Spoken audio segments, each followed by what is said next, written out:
नमो अरियंताणं नमो सिद्धाणं नमो आयर्याणं नमो वज्रायाणं नमो लोहे सवसावणं एषो पंच नमकारो सवपावपणासणो मंगलाणं च सवेशि परमं वै मंगलम्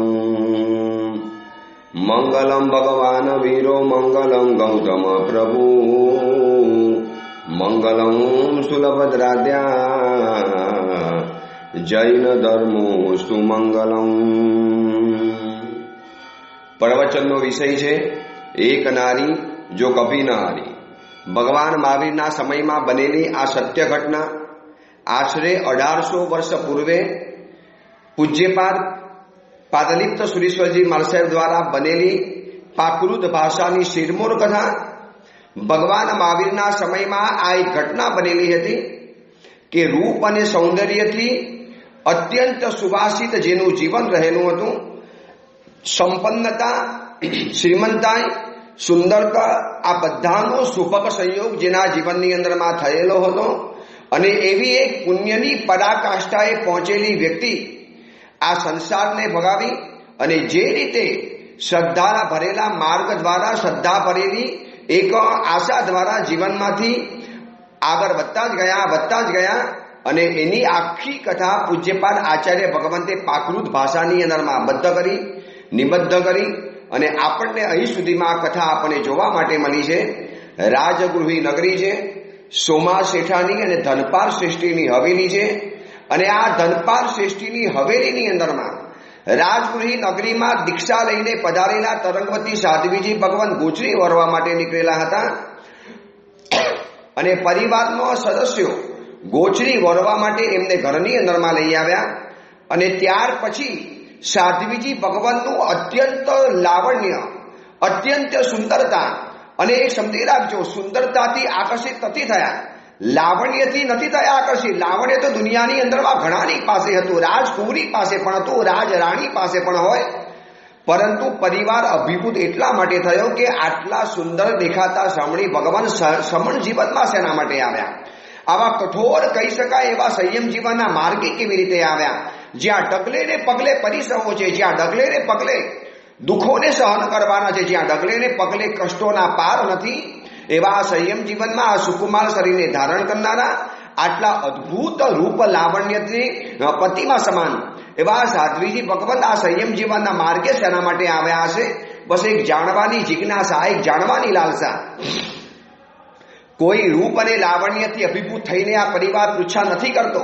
એવા તો ઘણા રૂપ અને લાવણ્ય વાળી સ્ત્રીઓ દુનિયામાં એ સમયની અંદરમાં ઘણી હતી, ઘણી રાજરાણીઓ હતી, છતાં પણ સંયમ જીવનના ધવલ વસ્ત્રોની અંદરમાં શોભિત આ સાધ્વીજી ભગવાનનું આવું અદ્ભુત રૂપ જોયું અને પરિવારને જિજ્ઞાસા અને કુતૂહલ થયું, શું હશે આમના જીવનની દાસ્તાન? બહુ ઉચ્ચ કુલમાં જન્મેલા દેખાય છે, ખાનદાન દેખાય છે, આટલા બધા રૂપ સૌંદર્ય વાળા કોઈ સામાન્ય કુલમાં તો જન્મ્યા ન હોય, કોઈ વિશિષ્ટ કુલની અંદરમાં જન્મ લીધો હશે, કઈક એવી અપૂર્વ ઘટના હશે, કઈક એવી અપૂર્વ દાસ્તાન હશે, કઈક એવો અજબ ગજબનો ઇતિહાસ હશે કે જે જાણશું તો આપણા જીવનમાં પણ સંવેગ અને વૈરાગ્યના તરંગો પેદા કરશે, સંવેગ અને વૈરાગ્યની છોરો ઊભી કરશે અને આ સંસારની ગલીઓની અંદરમાં વિષયોના ભૂંડ બની અને આપણે જે આરોટીએ છીએ એમાંથી કંઈક આપણને ગગનગામી ગરુડ બનવાનું મન થશે।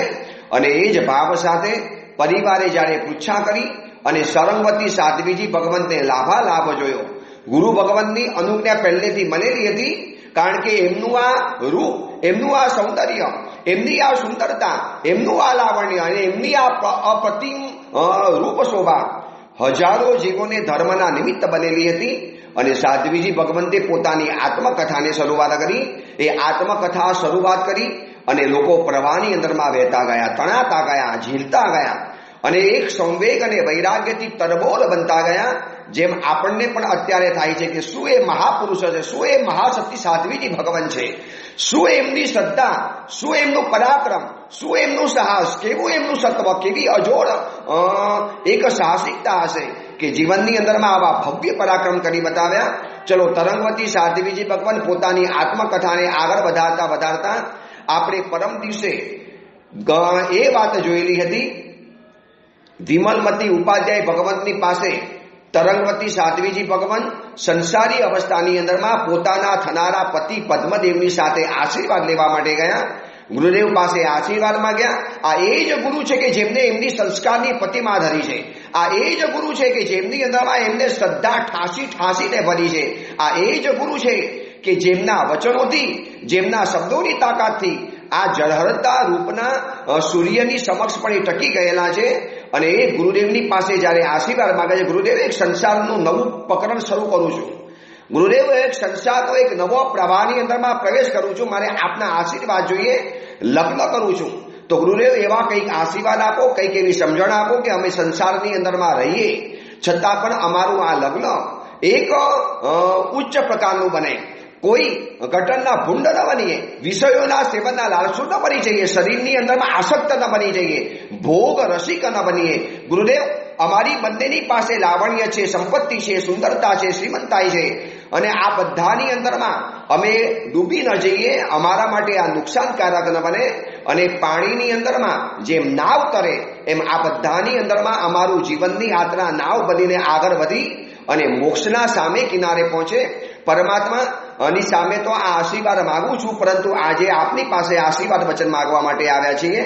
અને વિમલમતી ઉપાધ્યાય ભગવંતે ઓમકારનો નાદ જેમ ગંભીર ગુફામાંથી આવે એવા ગંભીર અને ધીર ગંભીર અવાજે ગુરુદેવે સમજાવ્યું. દેખો, લગ્ન કરવા એટલે બે વ્યક્તિએ નિકટની અંદરમાં આવવું. અને એક સમજી રાખજો, નિકટતા છે ને આત્મીયતા ઊભી કરે એવો કોઈ નિયમ નથી. શરૂઆતની અંદરમાં ભગવાન લાગતી વ્યક્તિ નિકટની અંદરમાં આવ્યા પછી ભૂત જેવી લાગતી હોય છે. જેમના માટે આપણે ઝૂટતા હતા, જેમના માટે આપણે આંસુ પાડતા હતા, જેમના માટે આપણે રાત દિવસ ઉજાગરા કરતા હતા, પ્રતીક્ષા કરતા હતા, ઇંતજાર કરતે થે, કબ મિલેંગે કબ મિલેંગે. હવે એ વ્યક્તિ જ્યારે સદૈવ માટે ઘરની અંદરમાં આવી ગઈ છે, સદૈવ માટે નિકટની અંદરમાં આવી ગઈ છે. એક સમજી રાખજો, નિકટતા બહુ જોખમી છે. નિકટતા અગર જો એને છે ને નિકટતાનો સારો ઉપયોગ કરતા આવડે તો નિકટતા તમારી આત્મીયતામાં પણ રૂપાંતરિત થઈ શકે છે. અને નિકટતાનો જો ઉપયોગ કરતા ન આવડે તો આ જ નિકટતા દુશ્મન બનાવીને પણ રહે છે. આજે ઘણા પતિ પત્નીઓ છે, ઘણા સંસારના સંબંધો છે, લગ્ન પહેલા 5-5 વર્ષ સુધી પ્રિયાંશ તરીકે રહ્યા, 5-5 વર્ષ સુધી પ્રેમી તરીકે રહ્યા, અને ત્યાં સુધીમાં બધું સરસ ચાલતું હતું. જેવા લગ્ન જીવનની અંદરમાં આવ્યા, ઘરની અંદરમાં રહેવાનું થયું, એક રૂમની અંદરમાં રહેવાનું થયું, 4 દિવાલમાં સતત સહવાસ આવ્યો. અરે સતત સહવાસ તો જીવનનો પ્રેમ વધારવો જોઈએ, પરંતુ એવું નથી બનતું. તમે જ્યારે દાંપત્ય જીવન શરૂઆત કરો છો, હવે લગ્નની ગ્રંથિથી તમે જીવનમાં કાયમ માટે જોડાશો, તો યાદ રાખજો, આ સંબંધોની દુનિયા બહુ વિચિત્ર છે. સંબંધો પતંગિયા જેવા હોય છે. વિમલમતી ઉપાધ્યાય ભગવંતે જે એમનો સમજણનો ડાબડો ખોલ્યો છે, આ પ્રવચન સાંભળનારાને કહું છું કે દુનિયામાં સંબંધો વગર તો ચાલવાનું જ નથી. દીક્ષા લીધી તો મારે પણ મારા ગુરુ સાથેનો સંબંધ વધારવો પડે. અમુક પર્યાય થાય એટલે શિષ્યના પણ સંબંધો ઊભા થાય, અમુક આગળ વધીએ એટલે ભક્તોના પણ સંબંધો ઊભા થવાના, અમુક આગળ વધીએ જવાબદારી વધે એટલે સાવક અને સાધુના પણ સંબંધો ઊભા થવાના. આ દરેક સંબંધોની ફોર્મ્યુલા એક જ સરખી છે. દરેક સંબંધોના નીતિ નિયમો, સિદ્ધાંતો, સમીકરણો એક સરખા રહેલા છે. સંબંધો પતંગિયા જેવા હોય છે.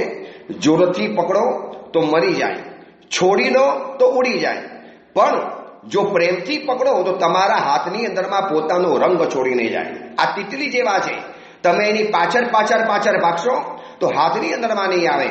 અને કદાચ જોરથી પકડશો, સંબંધોને જોશથી પકડવાની અંદરમાં જશો, પરાણે સંબંધ બાંધવા જશો, પરાણે પ્રીત કરવા જશો, તો એ સંબંધો મરી જવાના. પતંગિયું છે, બહુ નાજુક છે, બહુ નમણું છે, અને છોડી દેશો તો કાયમ માટે ઉડી જવાના.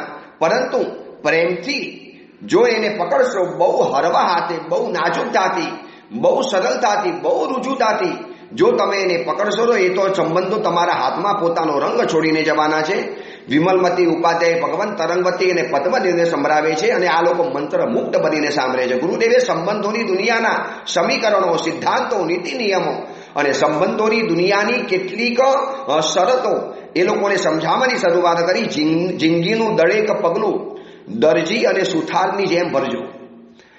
પદ્મદેવ અને તરંગવતી, જ્યારે તમે દાંપત્ય જીવનની હવે શરૂઆત કરો છો ત્યારે તમારા માથે જવાબદારી વધે છે. જિંદગીનું દરેક ડગલું, હર કદમ દરજી અને સુથારની જેમ ભરજો. જેમ એ લોકોનો નિયમ છે માપવું 2 વાર પરંતુ કાપવું 1 જ વાર. જ્યારે છે ને સંબંધોની દુનિયામાં પ્રવેશ કરો છો ત્યારે વારંવાર માપતા રહેજો. આવા શબ્દોએ કેમ બોલ્યા હશે, મને આવું કેમ કીધું હશે, મારા માટે આવો શબ્દનો પ્રયોગ કેમ કર્યો હશે. ખાલી શબ્દોને નહીં જોતા, ખાલી એની ભાષાને નહીં જોતા, એની પાછળના ભાવ જોજો, એની પાછળનો હેતુ જોજો, એનું પાછળનું કંઈ કારણ તપાસો, એની પાછળની પરિસ્થિતિનો વિચાર કરશો તો માપવાનું 2 વાર અને કાપવું 1 જ વાર. સંબંધ અને ઋણાનુબંધની અંદરમાં એક જ ફરક છે. એક આપણે ઈચ્છાથી બાંધીએ છીએ અને બીજો હસ્તરેખાની અંદરમાં લખેલો હોય છે. અને તરંગવતી અને પદ્મદેવ આ તમારો સંબંધ પણ છે અને આ તમારો ઋણાનુબંધ છે. ગત ભવનો તમારો ઋણા સંબંધ આ ભવમાં ઋણાનુબંધ બનીને સાથે આવ્યો છે. તમે બંને એકબીજા માટે જોડતા હતા, તમને બંનેને ઘણી ઓફર આવતી હતી, ઘણા પ્રલોભનો આવતા હતા, ઘણા તમારી સામે ઉચ્ચ પ્રકારના માંગા આવતા હતા. એ બધાને ઠુકરાવી અને આ તરંગવતીએ 108 આમિલ કર્યા છે માત્ર તમને શોધવા માટે. આવતીકાલ એવો દિવસ ન આવવો જોઈએ કે છૂટા પડવા માટે પણ 108 આમિલ કરવા જોઈએ. 108 આમિલ કરવા પડે, કારણ કે સંબંધ અને ઋણાનુબંધ છે ને એમાં માત્ર એક જ ફરક છે. એક આપણે ઈચ્છાથી બાંધીએ છીએ, બીજો હસ્તરેખાની અંદરમાં લખાયેલો હોય છે. જ્યારે આ સંબંધ તમારો હસ્તરેખાની અંદરમાં લખાયેલો છે તો સંબંધોનું ક્ષેત્રફળ માં છે ને લંબાઈ અને પહોળાઈની અંદરમાં નહીં જતા. દુનિયા છે ને સંબંધોના ક્ષેત્રફળને, સંબંધોને લંબાઈ અને પહોળાઈથી માપશે. પરંતુ હું તમને કહું છું કે તમે ઊંડાઈ જોજો કે આ તમારો સંબંધ કેટલો ઊંડો છે. એકવાર સંબંધ ઊંડો ઉતરી ગયો પછી દુનિયાના વાવાઝોડા આવશે, આંધી આવશે, તોફાનો આવશે, તમારા સંબંધોને કોઈ ડગમગાવી નહીં શકે. એટલે કે આપણું લાગવું અને આપણું હોવું એ સમજવાની અંદરમાં વર્ષોથી નીકળી જાય છે.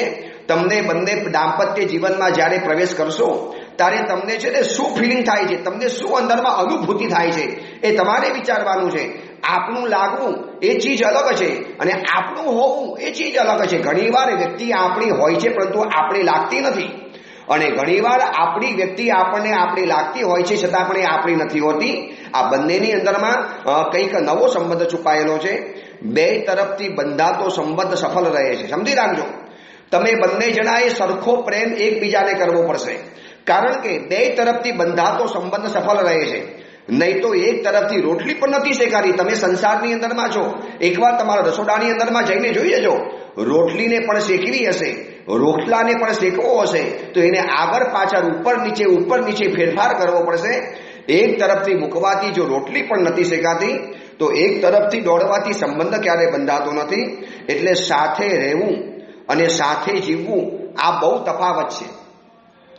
તમે મહાસુદ પંચમીના લગ્ન તો કરી લેવાના, પછી એક મકાનમાં સાથે રહેવાના, એક બેડરૂમની અંદરમાં, એક શયનખંડમાં સાથે રહેવાના, 4 દિવાલની અંદરમાં તમે તમારી જિંદગીની શરૂઆત કરવાના. પરંતુ યાદ રાખજો, સાથે રહેવું એ દૂધની અંદરમાં ખાંડ નાખવા જેવું છે અને સાથે જીવવું એ દૂધની અંદરમાં સાકર ઓગળવા જેવું છે. દૂધની અંદરમાં સાકર નાખવાથી દૂધ ગળ્યું નથી બનતું, દૂધની અંદરમાં સાકર ઓગળવી જોઈએ, ભરવી જોઈએ. સાથે રહેવાથી સંબંધો નથી બનતા. તમે લગ્ન કરશો, સાથે રહેવાનો અધિકાર મળશે. પતિ તરીકે સાથે રહેવાનો અધિકાર તમને લગ્ન કર્યા પછી મળી જવાનો, સમાજની સાક્ષી એ મળી જવાનો. પરંતુ લગ્ન જીવન એટલે સાથે રહેવું એ નથી, સાથે જીવવું એ સંબંધ છે. સ્ત્રી પુરુષો વચ્ચેનો સમાજને માન્ય સંસ્કારયુક્ત મર્યાદાથી બંધાયેલો આ એક સંબંધ એ લગ્ન છે. પાણીનો ધસમસતો પ્રવાહ જેમ 2 કિનારાના બંધનથી સુરક્ષિત છે, એમ ક્યારેક યુવાનીના ઉન્માદની અંદરમાં વૃત્તિઓ બેકાબુ બની જાય અને એ બેકાબુ બનેલી વૃત્તિઓ ઓર વધારે વિનાશ ન કરે, ઓર વધારે આપણને અધમતાના રસ્તાની અંદરમાં શિકાર બનાવીને લઈ ન જાય. એટલા માટે પૂર્વજોએ આ લગ્નનો સંબંધ બનાવ્યો છે, લગ્નના વ્યવહારો ગોઠવ્યા છે. હા, ઉંમર સહજ વિકાર અને વૃત્તિઓ પર સ્વયં કાબુ જો ન કરી શકતા હોય તો એવા એક સ્ત્રીએ એક પુરુષને પસંદ કરી લેવાનો અને એવી એક સ્ત્રીએ એક પુરુષને પસંદ કરી લેવાનો અને પોતાની વૃત્તિઓ અને શારીરિક આકર્ષણો ત્યાં સમાપ્ત કરી દેવાના છે. એટલા માટે કે સમાજની બીજી બધી જ સ્ત્રીઓ, બધા પુરુષો સુરક્ષિત બની જાય. આ પૂર્વજો એક લગ્નની વ્યવસ્થા અદ્ભુત ઊભી કરી છે. એમાં એકબીજાનો સર્વ સ્વીકાર હતો, એકબીજાની ખામીઓને ચલાવી લેવાની વાત હતી, એકબીજાને માત્ર શરીર ઉપર અધિકાર જમાવવાની વાત નથી. શરીરથી લગાવી અને આત્મા સુધી પહોંચવાની યાત્રા આનું નામ લગ્ન જીવન હતું. અને માત્ર જો શારીરિક આકર્ષણો, શારીરિક ખણજો, શારીરિક ઉન્માદો પૂરી પણ કરવાના હોય, એ તો ઉન્માદો પૂરા થઈ જવાના, પણ પરંતુ પછી શું? અને પછી છે ને, જો તમે આત્મા ભણીની યાત્રાને આગળ નહીં વધારી હોય તો ફરિયાદો, સંકલેશો, પછી એ જે અન્યના લગ્ન જીવનની અંદરમાં જે તમાશા થાય છે, આવા તમાશા તમારા જીવનની અંદરમાં પણ થશે. વિમલમતી ઉપાધ્યાય ભગવાન બંનેને દાંપત્ય જીવનની શિખામણ અને શીખ બંધાવતા હતા કે લગ્ન જીવન એક વિસામો છે, મુકામ નથી. સીધી બ્રહ્મચર્યની છલાંગ લગાવી શક્ય નથી કદાચ તમારાથી, તો વચ્ચે આ એક રોકાણ છે. હા, એવા ઘણા લોકો છે કે જે લોકો આ લગ્નનું ડાયવર્ઝન લીધા વગર સીધા થ્રુ આઉટ આત્મા તરફ પહોંચી ગયા, જેને શરીરની કોઈ જરૂરિયાત નથી, પોતાની વૃત્તિઓ ઉપર કાબુ રાખી શકતા હતા, પોતાના યૌવન સહજ ઉન્માદોને જે કાબુમાં રાખી શકતા હતા, ઉન્માદોના અસમોને જેમને કાબુની અંદરમાં રાખ્યા, એવા લોકો સીધા જ બ્રહ્મચર્યના ડાયરેક્ટ રસ્તા ઉપરથી, સીધા માર્ગ ઉપરથી આત્મા તરફ દોડી ગયા. પરંતુ કદાચ તમારી એવી તાકાત ન હોય તો એક ડાયવર્ઝન તરફ તમારે આગળ વધવાનું છે. પરંતુ વૃત્તિઓને કાબુની અંદરમાં રાખવા માટેનું આ લગ્ન જીવન છે. લગ્ન એક વ્યવસ્થા છે, લગ્ન એક સ્વીકાર છે, લગ્ન એક સમર્પણ છે. આ લગ્નની તો બહુ મોટી વ્યાખ્યાઓ બંધાયેલી છે, પરંતુ મેં તમને ટૂંકમાં બતાવી દીધું કે લગ્ન જીવન જ્યારે શરૂ કરો છો, દાંપત્યના જીવનમાં તમે જ્યારે પ્રવેશ કરો છો, સંબંધોની નવી દુનિયાની અંદરમાં પ્રવેશ કરો છો. મેં તમને સંબંધોની આટી ગૂંટી સમજાવી દીધી. બસ સંબંધોની અંદરમાં અપેક્ષા ઓછી કરવાની. અને વિમલમતી ઉપાધ્યાય ભગવંતે તરંગવતી અને પદ્મદેવને અદ્ભુત વાત કરી. અને તરંગવતી સાધ્વીજી ભગવંત સોમા શેઠાણીના પરિવારને કહે છે કે એ વખતે વિમલમતી ઉપાધ્યાય ભગવંતે જે સંબંધોની સમીકરણની વ્યાખ્યાઓ બતાવી હતી, એ જ બધી વ્યાખ્યાઓ મને મારા સંયમ જીવનમાં ગુરુ અને શિષ્યના સંબંધમાં પણ લાગુ પડે. મારા ગુરુદેવ છે સુરતા શ્રી સાધ્વીજી ભગવાન, જે એમને વાત બતાવી હતી કે ગુરુની સાથે મારે રહેવાનું નથી, ગુરુની સાથે મારે જીવવાનું છે. જેમ સંસારના ક્ષેત્રમાં પણ અમે રહ્યા નથી, અમે જીવેલા હતા, એમ દીક્ષા જીવન પછી પણ મારે ગુરુની સાથે રહેવાનું નથી, ચાર દિવાલની અંદરમાં રહી લેવું. આ તો છે ને, ધર્મશાળામાં પણ ઘણા લોકો રહે છે, ધર્મશાળામાં લોકો રહે છે અને ઘરની ચાર દિવાલની અંદરમાં લોકો જીવે છે. બસ આ અમને જીવવાની શિખામણ આપી. અને સૌથી છેલ્લે વિમલમતી ઉપાધ્યાય ભગવંતે પદ્મદેવને કીધું કે આ તરંગવતીને બહુ નાની ઉંમરથી જાણું છું, બહુ સંસ્કારી અને ખાનદાન આ સ્ત્રી તને પત્ની તરીકે મળેલી છે, તારું એક સૌભાગ્ય કહેવાય. એ અતિશય રૂપ સંપન્ન છે માટે નથી કહેતો, અપતિમ લાવણ્યની પતિમાં છે માટે નથી કહેતો, બે વિશાલ સુંદરતાની ધારક છે માટે નથી કહેતો, એક રાજ રાણીને પણ ટક્કર મારે અને એક અપ્સરાને પણ શરમાવે એવી સૌંદર્યની સામ્રાજ્ઞી છે માટે નથી કહેતો. પરંતુ એની અંદરમાં છે ને એક આત્મા છે, સંસ્કારી આત્મા. તું ખાલી શરીર સુધી નહીં અટકતો પદ્મદેવ, તમે છે ને આ તરંગવતીને ખાલી શરીર સુધી નહીં અટકી જતા, અંદરમાં રહેલો જે ભીતર આત્મા છે, એનો સંસ્કાર છે, એની ખાનદાની છે, એની પવિત્રતા છે, ત્યાં સુધી પહોંચજો. અને શરીર તો આજે છે, આવતીકાલે નથી. શરીરના રૂપ કાયમ માટે રહેવાના નથી. શરીરના આકર્ષણને તોડી અને આત્માનું આકર્ષણ પેદા કરજો. કારણ કે આત્માને કોઈ રૂપ નથી, આત્માને કોઈ સૌંદર્ય નથી, આત્માને કોઈ શરીર નથી. અને જેને આત્મા ગમી ગયો પછી એને શરીર કેવું હોય કેવું ન હોય, શરીરના રૂપ બદલાઈ ગયા કે રૂપ કરમાઈ ગયા, રૂપ આત્મી ગયા, રૂપની રોશની કદાચ ખતમ પણ થઈ ગઈ તો તમને વાંધો નહીં આવે. અને મને પણ થોડી શિખામણ આપી કે લગ્ન જીવન કરવાની અંદરમાં જાઓ છો તો પતિને વફાદાર રહેવાનું, પતિની સેવા વગેરે કરવાની. અને પ્રેમથી આ સાંભળીને પદ્મદેવ તો એટલા બધા ખુશ થઈ ગયા. શું ગુરુદેવ આપે અમને સમજણ આપી છે, બસ આપને અમે નિરાશ નહીં કરીએ. गुरुदेव आपने हमें जो समझाया, गुरुदेव हम आपको बिल्कुल निराश नहीं करेंगे, आपकी सारी बातें याद करेंगे. और आने वाले समय में लोग बोलेंगे अगर शादी करनी है और शादी करने के बाद लग्न जीवन अगर जीना है तो तरंगवती और पद्मदेव की ओर जी लो, यह पति पत्नी आदर्श पति पत्नी कहे जाएंगे. गुरुदेवના આશીર્વાદ લીધા, ગુરુદેવની લગ્નની અંદરમાં ઉપસ્થિત થવાની સંમતિ લીધી અને ત્યાંથી અમે નીકળ્યા. ગુરુદેવને આમંત્રણ સ્વીકારી લીધું. હવે લગ્નને આડાને માત્ર 2 મહિના બાકી હતા. તડામાર તૈયારી ચાલુ હતી. રાત દિવસ પિતાજી વ્યસ્ત બની ગયા, 7 ભાઈઓ વ્યસ્ત બની ગયા. હું મારા પિતાજીને કહું, પિતાજી આટલી બધી દોડધામ શેના માટે કરો છો, આટલી બધી ધમાલ શેના માટે કરો છો? અરે પિતાજી લગ્ન કરવા છે તો આટલી બધી દોડધામ કેમ? નહીં બેટા, આ વખતે મારે તારા લગ્ન એવા કરાવવા છે કે આખું નગર આખું રાજ્ય જોઈ લે, આપણી કૌશંબી નગરી અને કૌશંબી નગરીના એક એક વ્યક્તિઓ સુધી આ સમાચાર પહોંચવા જોઈએ કે તરંગવતી અને પદ્મદેવના એક લગ્ન થયેલા છે અને આખા નગરની અંદરમાં પૂરા નગરમાં એક ઉત્સુકતા છવાઈ ગઈ. દિન પ્રતિદિન નવી નવી તૈયારીઓ થયા કરે. નગરના વિશિષ્ટ લોકોને આમંત્રણ પત્રિકો પહોંચાડવાની અંદરમાં આવી. નગરની બહાર યમુના નદીના કિનારા ઉપર એક અદ્ભુત સમિયાણીઓ બનાવવાની અંદરમાં આવ્યો. એ સમયના જેટલા કલા કસબીઓ હતા, જેટલા પણ વિશિષ્ટ પ્રકારના કલાકારો હતા, બધાને મારા પિતાએ કીધું કે તમારાથી થાય એવી કલા અંદરમાં રેડો.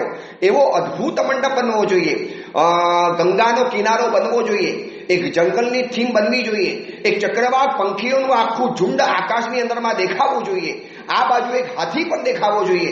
મારી આખી પૂર્વ ભવની જે અવસ્થા હતી એ આખી થીમ મારા પિતાજીએ પકડેલી હતી. આ છે ને આખી પૂર્વ ભૂમિકાની અંદરમાં, બેકગ્રાઉન્ડની અંદરમાં આવી આખી છે ને આમ આવનારા લોકોને દેખાવું જોઈએ કે આ લગ્ન આ ભવના નથી, ગત ભવનો આ પ્રેમ સંબંધ ચાલ્યો આવે છે. બસ મારા પિતાજીના મનની અંદરમાં રોજ નવા વિચાર આવે, રોજ નવા તુક્કા આવે, રોજ નવી કલ્પનાઓ આવે. હું કહીને થાકી જાઉં, પિતાજી આટલું બધું નહીં કરો, પરંતુ મારા પિતાજીનો ઉત્સાહ બે કાબુ હતો. ઉત્સાહ આકાશને આમતો હતો. મારા 7 ભાઈઓ પણ કહેતા હતા કે બેના એવા લગ્ન કરી બતાવવા છે કે દુનિયા પણ યાદ રાખે કે નહીં તું કોની બહેન હતી, તું કોની દીકરી રહેલી હતી. તડામાર તૈયારીઓ ચાલે અને એક દિવસ લગ્ન પૂર્વેની એક અંતિમ બેઠક અમારા ઘરની અંદરમાં થઈ. આખો પરિવાર, મારા 7 ભાઈઓ, માતાજી, ભાભી, પિતાજી અને આ બાજુ પદ્મદેવના પિતાજી, માતા, આખો પરિવાર અંદરમાં સામેલ થયેલો હતો. અને બધા પોતપોતાની છેલ્લી અંતિમ રૂપરેખા, છેલ્લી અંતિમ વાતો બધી પતાવી ગઈ, બધી તૈયારી થઈ ગઈ, સમિયાણો બની ગયો. જે રીતે આખી પૂર્વ ભવની જે આખી થીમ બનાવવાની હતી અદ્ભુત તૈયાર થઈ ગઈ. નગરના લોકો વિચારતા હતા કે જેના લગ્નનો મંડપ આટલો અદ્ભુત છે, લગ્ન કેવા હશે. લોકોની અંદરમાં અજીબ ઉત્સુકતા છવાયેલી હતી. અને પિતાજી કહેતા હતા કે બેટા હજી પણ તારી કોઈ ઈચ્છા હોય તો બોલી જા, તારી બધી જ ઈચ્છાને પરિપૂર્ણ કરીશ. તું મારી 7 પુત્રો ઉપરની એક દીકરી છે. દેવતાએ સ્વપ્ન દ્વારા સૂચિત કરેલી છે, સિંહ સ્વપ્નથી સૂચિત છે. અને બેટા તારા પગલા થયા પછી તો આ ઘરની અંદરમાં ધન ધાન્યની છોરો ઉછળી છે, સંપત્તિમાં રેલમ છેલ થઈ છે. બેટા આ બધી સંપત્તિ તારી જ છે, સંપત્તિની સામે મારે નથી જવું. બોલ બેટા તારી શું ઈચ્છા છે. અને એ વખતે છે ને મને જ્યારે પિતાએ ઈચ્છા પૂછી ત્યારે મેં કીધું પિતાજી આપણા શ્રીમંતોના લગ્નની અંદરમાં માત્ર શ્રીમંતો જ આવશે. આપણા શ્રીમંતોના લગ્નની અંદરમાં આપણું આખું સર્કલ, આપણું આખું જે પણ છે ને વર્તુળ બધું શ્રીમંતોનું છે, એવા જ લોકો આવવાના. પિતાજી હું તો એવી ઈચ્છા રાખું છું. મને મારા ગુરુ ભગવાન પણ કહેતા હતા. અને પિતાજી આ જે થોડા ઘણા હમણાં જે આ પલ્લીમાં જવાનો અનુભવો કરી આવ્યા અને ગામડાઓની સફર કરી, ગામડાઓની જે વ્યવસ્થા જોઈ, ગામડાના ઘરોની અંદરમાં અમે જોયું, એમ લાગ્યું કે ગરીબી શું ચીજ રહેલી છે. પિતાજી એ પલ્લીની અંદરમાં રહ્યા પછી મને ખબર પડી કે જ્યારે પુણ્ય પરવારે છે ત્યારે પૈસા, શ્રીમંતાઈ, રૂપ કોઈ પણ કામ નથી લાગતું. અહીંયા આપણા ઘરમાં ખાવાના ભંડારો ભરેલા હતા અને અમે પલ્લીની અંદરમાં ભૂખ્યા તરસ્યા રહેલા હતા. પિતાજી ક્યાં હતી એ વખતે સંપત્તિ, શું કરવાની હતી? અને ઘણીવાર મને વિચારતા એવું લાગે છે કે શ્રીમંતોની પાસે અતિશય સંપત્તિના કારણે કેટલાક લોકો સુધી આ સંપત્તિ નથી પહોંચતી અને એ લોકોને પછી આવા ખોટા રસ્તા, આવા અનીતિના રસ્તાની અંદરમાં જવું પડે છે. પિતાજી અગર મારી ભાવના છે, અગર આપ મારી ઈચ્છા માનતા હો, અગર આપ મારા જો ઈચ્છાને પરિપૂર્ણ કરતા હો તો પિતાજી મારી ઈચ્છા એવી છે કે મારા લગ્નના જેટલો પણ છે ને ખર્ચો એ બધો નીચલા વર્ગ સુધી પહોંચવો જોઈએ, માત્ર શ્રીમંતો સુધી નહીં. જે શ્રીમંતો આવવાના છે એમના તો પેટ ભરેલા છે, ઘર ભરેલા છે, પટારા ભરેલા છે, ખજાના ભરેલા છે. આપણે નહીં આપીએ તો પણ એના ઘરની અંદરમાં તો સહજ રીતે સંપત્તિ અમાપ રહેલી છે. પિતાજી એવા લોકોને યાદ કરવા છે. આપણું આ વિરાટ કૌશંબી નગર છે, એમાં ઘણા સીધાતા પીડાતા સાધર્મિકો પણ હશે, ગરીબ પરિવારો હશે, અનાથ વ્યક્તિઓ હશે, મંદિરના પૂજારીઓ હશે. અને પિતાજી એક સાચી વાત કરું, કેટલા વખતથી છે ને મારા મનની અંદરમાં એક ઈચ્છા તો એવી હતી, રાજ સૈનિકના પરિવારો માટે મારે કંઈક કરવું છે. યુદ્ધોની અંદરમાં જે આપણા માટે લડે છે, આપણી નગરની સુરક્ષાને જે કરે છે, રાજાઓ બે રાજાઓ પોતાની સીમા વધારવા માટે એક સૈનિકોનો ઉપયોગ કરે છે. એ સૈનિકોનો શું કોનો છે? સૈનિકોને પણ જીવવાનો અધિકાર છે, પરંતુ નહીં, એક દેશ દાજની ભાવના, એક રાષ્ટ્રની રક્ષાની ભાવનાથી એ લોકો જ્યારે શહીદ થાય છે, શું એમનો પરિવાર નહીં હોય, એમના દીકરા દીકરીઓ નહીં હોય, એની માં નહીં હોય, એની પત્ની પણ નહીં હોય, એ લોકોને આંસુને ક્યારેય આપણે જોયા? પિતાજી મારી ઈચ્છા એવી છે, અગર પિતાજી મારી અગર ઈચ્છા પૂરી કરતા માંગતા હો તો મેં તમને સીડાતા પીડાતા જે સમાજની વાત કરી, ગરીબોની વાત કરી, પરંતુ સૌથી વધુ જો મારે મારા લગ્ન માટે કરવું હોય તો પિતાજી મારી એક જ ભાવના છે કે આપણા ઉદયન રાજાને પૂછો કે લગ્નની અંદર યુદ્ધની અંદરમાં શહીદ થયેલા પરિવારો ઘણા છે. પિતાજી મેં પણ એવા જોયા છે, કેટલીક વિધવા સૈનિકોની વિધવા પત્નીઓને મેં જોઈ છે, એના રડતા બાળકોને જોયા છે. શું એ લોકોને જીવવાનો અધિકાર નહોતો? એ બાળકોને પિતાનો સ્નેહ પામવાનો અધિકાર નહોતો? એ પત્નીને પોતાના પતિની સાથે રહેવાનો શું અધિકાર નહોતો? પિતાજી એ બધો અધિકાર હતો. પરંતુ આપણી આજને સુધારવા માટે એ લોકોએ પોતાની આખી જિંદગી હોમી નાખી. પિતાજી અગર મારી ભાવના છે કે આપણે આ સુધીમાં શહીદ થયેલા પરિવારોને સારામાં સારી વ્યવસ્થા કરી આપી છે. એની વિધવા પત્નીઓને આંખમાંથી આંસુ નહીં પડવા જોઈએ. એને એમ ન થવું જોઈએ જો રાષ્ટ્ર માટે મારા પતિ શહીદ થઈ ગયા, શું મળ્યું મને? એના દીકરાઓને એમ ન થવું જોઈએ અમે અનાથ બની ગયા છીએ.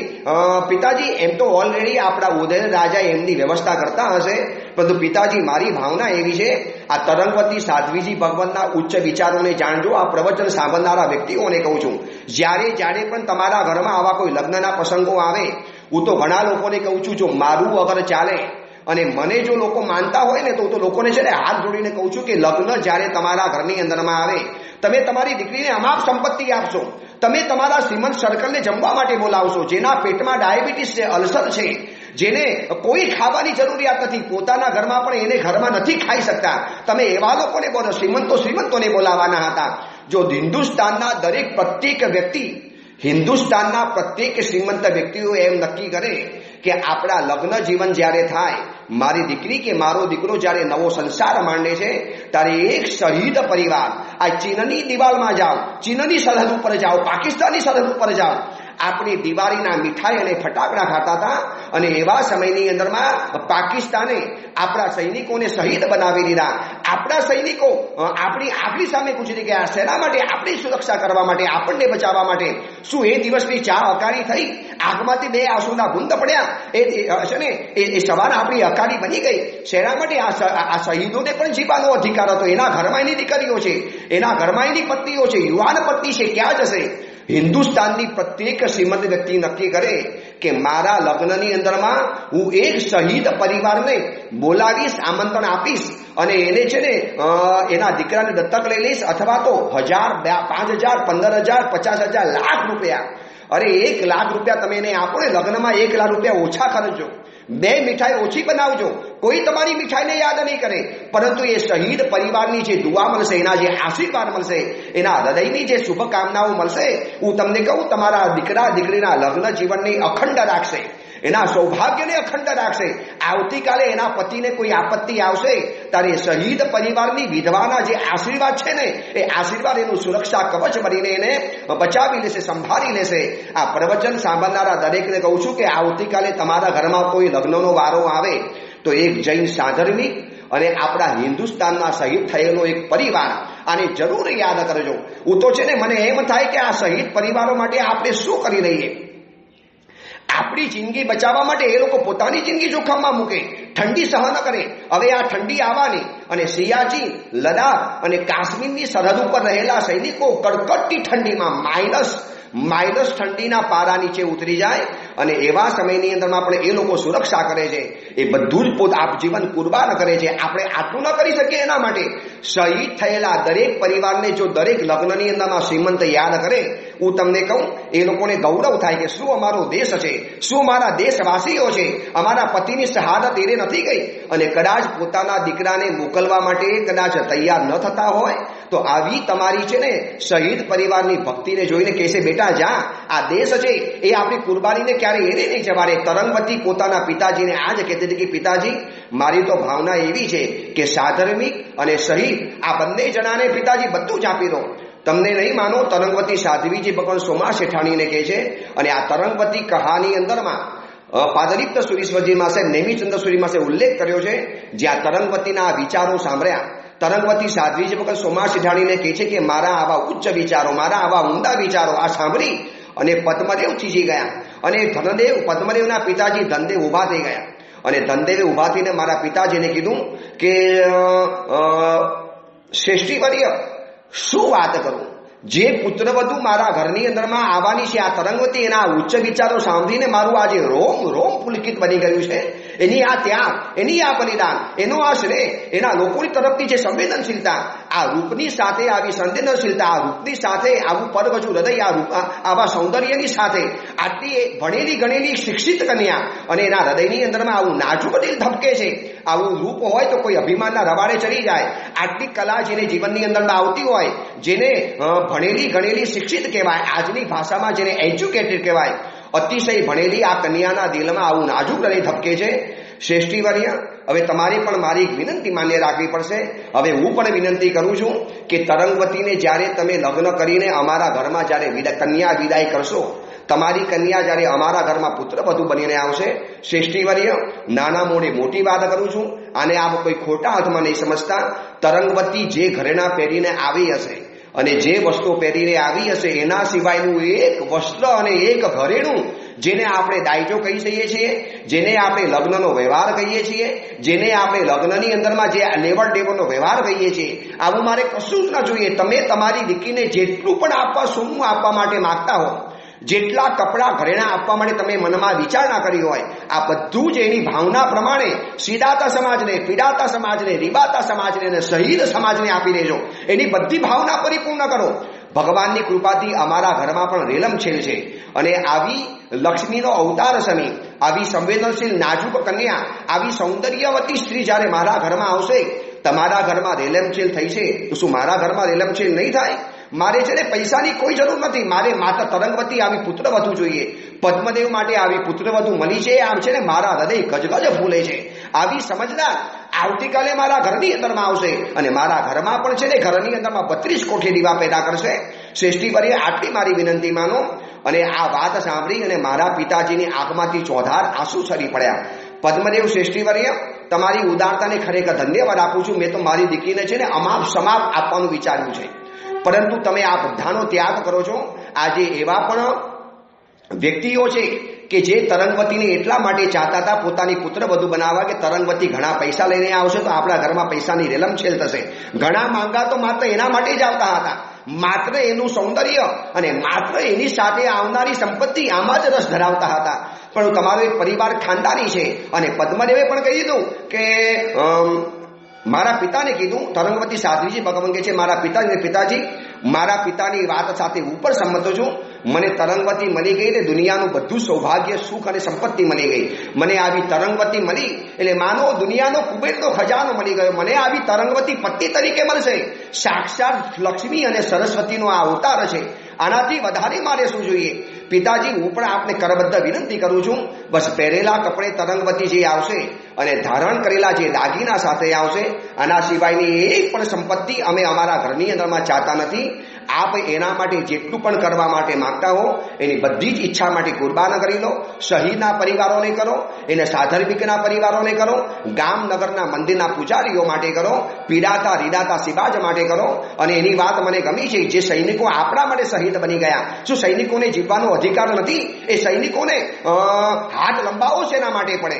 અને આ બધી વિચારણાની અંદરમાં મારા પિતાજી નક્કી કર્યું કે આવતીકાલે ઉદયન રાજાને મળીશ. ઉદયન રાજાની પાસેથી આખું એક લિસ્ટ લઈ લઈશ અને આ બધા શહીદ પરિવારોને આપણે આપણા ઘરમાં બોલાવશું અને આપણે એમને આપણા હાથે આપીશું. એને આંખની અંદરમાં ચમક પેદા કરીશું. અને મારા હૃદયની અંદરમાં જે આનંદ છવાયો, વર્ષોથી મારી ભાવના હતી કે સમાજ માટે મારે કંઈક કરવું છે.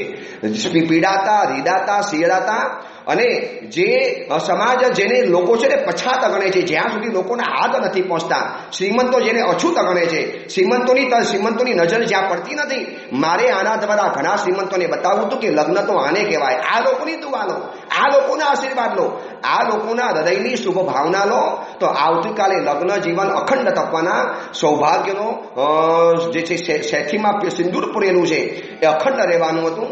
અને લગ્નની તડામાર તૈયારી ચાલતી ગઈ. ચાલતી ગઈ. બીજા દિવસે મારા પિતાજી ઉદયન રાજાને મળવાની અંદરમાં ગયા અને ઉદયન રાજાને જ્યારે આ ભાવના વ્યક્ત કરી. ઉદયન રાજા કહે છે, આ નગરમાં લગ્નો તો ઘણા થયા, પરંતુ આવી કન્યા, મને તમારી કન્યાને મળવું છે, બોલાવો તરંગવતીને. વર્ષો પહેલા જોયેલી હતી, મારે તરંગવતીને મળવું છે. અને બીજા દિવસે મારા પિતાજી મને સાથે લઈને ગયા. પદ્મદેવ પણ સાથે આવ્યા, ધનદેવ શ્રેષ્ઠી પણ સાથે આવ્યા. આખા પરિવાર સાથે જ્યારે અમે રાજાને મળવાની અંદરમાં ગયા, રાજાને મળ્યા, રાજા સાથે શું વાત થઈ અને રાજાએ પણ પોતાના નગરની અંદરમાં જે અજીબ ઘોષણા કરાવી. રાજા કહે છે, હવે આ લગ્ન તમારા નથી, લગ્ન હવે આ રાજ્યના લગ્ન થવાના છે. આખું રાજ્ય તમારા લગ્નની અંદરમાં જોડાશે, આખું નગર જોડાશે.